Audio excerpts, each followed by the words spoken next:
Baby, siku ya leo umeenjoy sana, maana muda mrefu hatujaonana na sijui kama umeenjoy game ya leo. Yaani baby, nimefurahia sana, yaani sina hata jambo la kusema, maana nimekumisi kishenzi. Muda wiki 2 hatujaonana, yaani sijui la kusema tu, ila nimefurahia.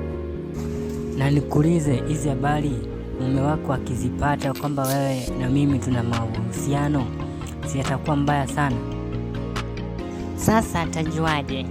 Yeye mwenyewe yupo kazini, yupo busy.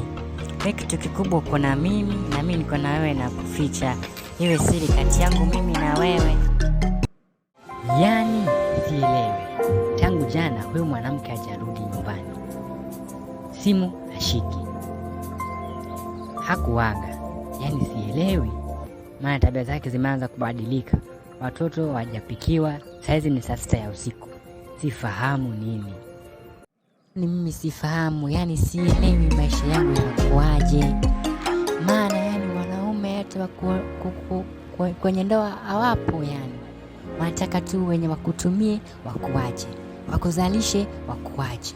So sifahamu hani itakuaje maisha yangu. Mimi Sinta nimefanya nini? Yani Mungu, nilifanya nini? Maana kila siku shida.